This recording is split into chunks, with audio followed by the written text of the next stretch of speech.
We are the Gujarat Technological University. Since its inception over a decade ago, GTU has been empowering young and curating minds to realize their true potential.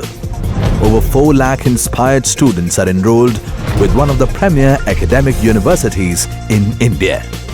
With more than 450 affiliated colleges in its fold operating across 5 zones of the state, GTU, the International Innovative University, your place to move forward.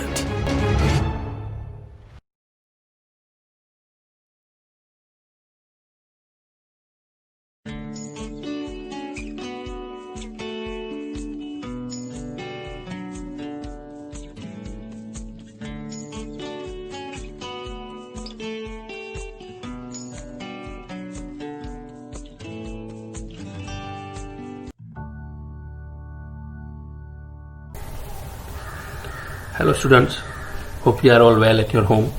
In this video, we are going to discuss a topic that is related with production technology subject, that is of 6th sem mechanical engineering. Now here the chapter name is press tools. In press tools, we are going to discuss different types of press working dies. As you all know, on press machine, we can perform different operations like piercing, blanking, slitting, perforating, nibbling, coining, embossing, etc. So especially for piercing or blanking process, we can use different types of dies. So those are types of press working dies that I have listed here. Those are conventional dies, inverted dies, compound dies, progressive dies, and combination dies. We will be seeing each in detail. So first let us discuss a conventional die. Here in conventional die, there will be one workpiece, that is a sheet metal, and the punch will be on top position, and at the bottom position there will be our die block. Die shoe is fastened to the bolster plate, punch is fastened to the punch holder and aligned with the opening in die block with the help of pin. Stripper holds the scrap strip so that the punch may pull out of the hole. Now to understand it in a better way, let us see the figure. Here in the figure you can see that there is one sheet metal workpiece. This hatched portion is our workpiece, right? Then at the bottom position we are having our die shoe. This is our die shoe. The die shoe is used for fixing the die block. This portion is our die block, and at the top portion we are having one ram and the punch holder on which our punch is fixed, right? So at the top there is a punch, then our workpiece or sheet metal, and then our die. That is a conventional die, right? Here we can utilize this die for piercing or blanking operation, right? That is simple die, conventional die. Then one more type is inverted die. Now in inverted die, the punch and die positions are interchanged, right? Just in before slide I have discussed that in conventional die the die is at bottom and the punch is at top, but in inverted die the punch will be at bottom and the die block will be at top. Why? Because sometimes the opening in the bolster plate is very small, so it will not permit the finished part to pass through the bolster opening. So to make some space for the finished part, we will be using an inverted die. And in inverted die, the punch is forced through the scrap strip and a spring attached to the stripper is compressed and loaded. The stripper forces the scrap strip off the punch. Let us see the figure first. Here this is the inverted die. Here this mid portion, that is black one, that is our workpiece, right?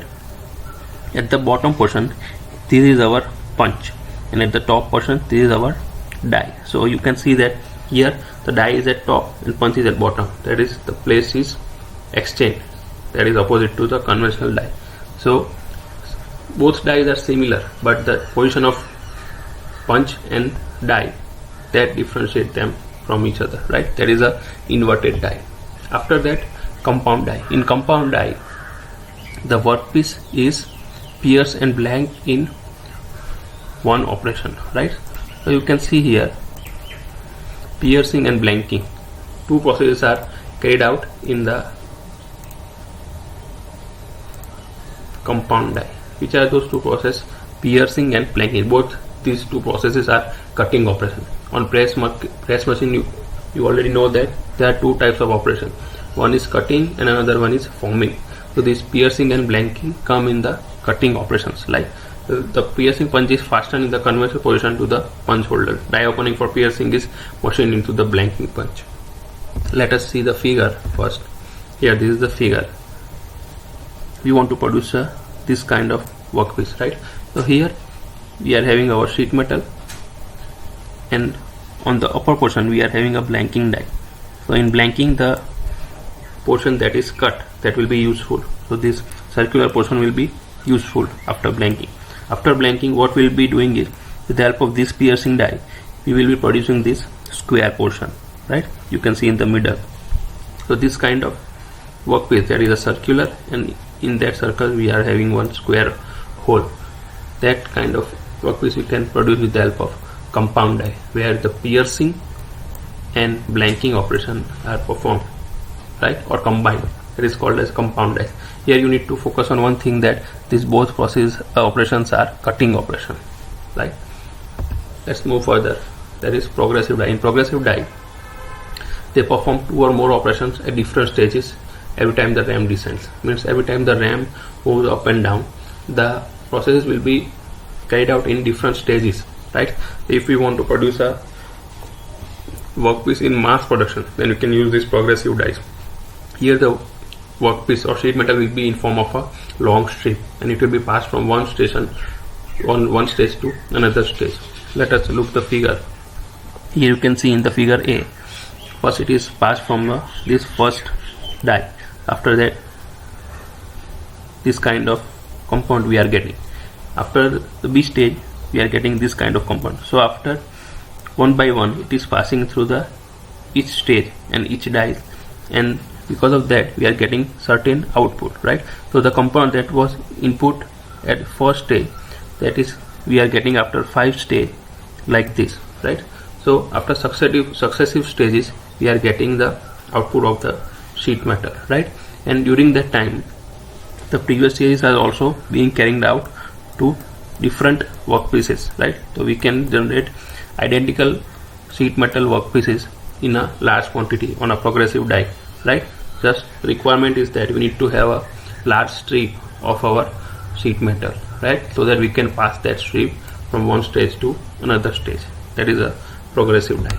And the last one is combination die. Here the cutting operation and a non-cutting operations are combined in combination die. Now, which are the cutting operations? Those are blanking, piercing, trimming, etc. And non-cutting or forming operations are bending, extruding, forming, etc. So whenever these cutting and forming both operations are combined, it is called as a combination die, right? So based on our requirement, we can use different types of die when we are working on press machine. So this was all about types of die. Then there is one more topic that I want to discuss, that is methods to reduce the punching force. Whenever we are doing any kind of press machine operation, then for example piercing or blanking, then the punch will be experiencing some kind of resistance force by the workpiece or by the, so for that force should be reduced. That will be advantageous to us, right?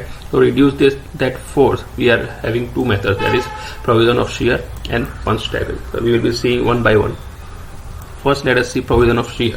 What do you mean by shear is, for example, consider a punch that is having this kind of shape, right? There is a normal punch, that is bottom portion is flat.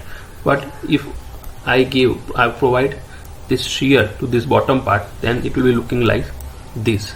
You can see in the figure that it is having some kind of slanted angle at the bottom part. That is called as provision of shear. Because of that shearing, the amount of area that is coming into contact with the workpiece, that will be reduced, right? So at certain time, less area will be coming into contact with the workpiece, so that the force required will be reduced, but the work done will be same. That is called as a provision of shear.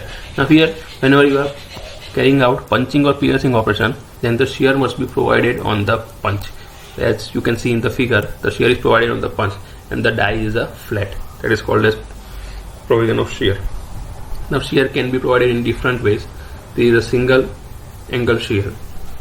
Here, because of the angle is on one side only, there may be some imbalance while operation. So what we can do is we can provide shear on both sides equally. That is rooftop shear or reverse rooftop shear, where the shears are provided equally at top or opposite replace, right? So that is called as a balance force shear. Here in first and second cases you can provide the shear that is having a balanced force distribution, right? That is more beneficial compared to this single shear, right? After that we can provide the shear to the die also, but when we are producing when we are carrying out blanking operation. If you want, whenever the hole is important, right, the component that is coming out of hole that is important, then we need to provide the shear to the die. Here our punch is flat, right, you can see here, but the die is having some kind of shear angle, that is called as provision of shear to the die, right? So in this way we can reduce the punching force required, right? The second method is punch staggering. What is the punch staggering? Basically this method is applied when we are carrying out more than one operation in one stroke. So here you can see we are using 1, 2 and 3 punches in one stroke, and you can see here the length of these punches are different. One is longer, another one is shorter, and third one is in between. So what happens here, whenever we are giving downward force, then at certain time only one punch will be in contact with the workpiece, right? So because of that the force required will be reduced, total force will be reduced, because at certain time only one punch is in contact, but the work done will be always constant, right? So that is called as punch staggering, when we are using different length of the punch on a single ram, yeah, right? That is called as punch staggering. So these were the two methods, that is provision of shear and punch staggering, to reduce the punch force. Thank you for listening.